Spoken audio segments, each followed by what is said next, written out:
മലയാളികളുടെ പ്രിയപ്പെട്ട രണ്ട് താരങ്ങളാണ് മഞ്ജു വാര്യരും ശോഭനയും.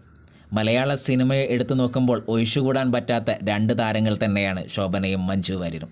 ഇവരുടെ സൗഹൃദവും അത്രത്തോളം ആഴത്തിലുള്ളതാണ്. മഞ്ജുവിന് എത്രത്തോളം ഇഷ്ടമാണ് ശോഭനയ്ക്ക് എന്ന് നമുക്ക് മനസ്സിലാവും. കാരണം മഞ്ജുവിന് ആത്മധൈര്യം കൊടുക്കാനും മഞ്ജുവിന് വാക്കുകളാലെ പ്രോത്സാഹനം കൊടുക്കാനുമൊക്കെ എപ്പോഴും ഓടിയെത്തുന്ന ഒരാളാണ് ശോഭന. ഇപ്പോഴും ശോഭന വന്നിരിക്കുകയാണ്. ഇതാണ് സോഷ്യൽ മീഡിയയിൽ ചർച്ചയാവുന്ന ഒരു കാര്യവും. നമുക്ക് ആ കാര്യത്തിലേക്ക് വരാം. മഞ്ജു വാര്യരുടെ കരുത്തിനെ പ്രശംസിച്ച് എഴുത്തുകാരി ശാരദക്കുട്ടി പങ്കുവെച്ച കുറിപ്പിന് നടി ശോഭന നൽകിയ മറുപടിയാണ് ഇപ്പോൾ സോഷ്യൽ മീഡിയയിൽ ചർച്ചയാവുന്നത്. അടുത്തിടെ മഞ്ജു തൻ്റെ BMW ബൈക്കിൽ ധനുഷ്കോടിയിലേക്ക് നടത്തിയ യാത്രയെ ആസ്പദമാക്കിയായിരുന്നു ശാരദക്കുട്ടിയുടെ കുറിപ്പ്. കുറിപ്പിനെ പ്രശംസിക്കുന്നതോടൊപ്പം അതിലെ ചില പരാമർശങ്ങളോട് വിയോജിപ്പും ശോഭന മറുപടിയിലൂടെ പറയുന്നു. ശാരദക്കുട്ടിയുടെ കുറിപ്പിലെ കുടുംബമില്ലെങ്കിലും ഒന്നും നഷ്ടപ്പെട്ടിട്ടില്ല എന്ന പ്രയോഗത്തോടാണ് ശോഭന വിയോജിപ്പ് പ്രകടിപ്പിച്ചത്. മഞ്ജു ഒറ്റയ്ക്കല്ലെന്നും സ്നേഹിക്കാൻ വലിയൊരു ലോകം തന്നെ അവൾക്കുണ്ടെന്നും ശോഭന ഓർമ്മിപ്പിക്കുന്നു.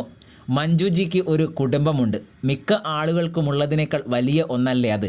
അവൾക്ക് ഞങ്ങളുണ്ട്. അവളുടെ സുഹൃത്തുക്കളും സഹപ്രവർത്തകരും എല്ലാത്തിനുമുപരി അവളുടെ സിനിമയിലൂടെ അവൾ ഉണ്ടാക്കിയെടുത്ത ഒരു പാരമ്പര്യമുണ്ട്, ആരാധകരുമുണ്ട് എന്ന് ശോഭന ഓർമ്മിപ്പിക്കുന്നു. അതുകൊണ്ട് നീ തകർപ്പനായി മുന്നേറു പെണ്ണെ.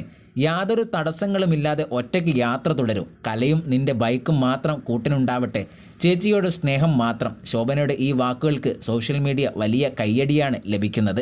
സിനിമയിലെ രണ്ട് പ്രതിഭകൾ തമ്മിലുള്ള ഈ പരസ്പര ബഹുമാനവും സ്നേഹവും ആരാധകർ ഇപ്പോൾ ഏറ്റെടുത്തിരിക്കുകയാണ്.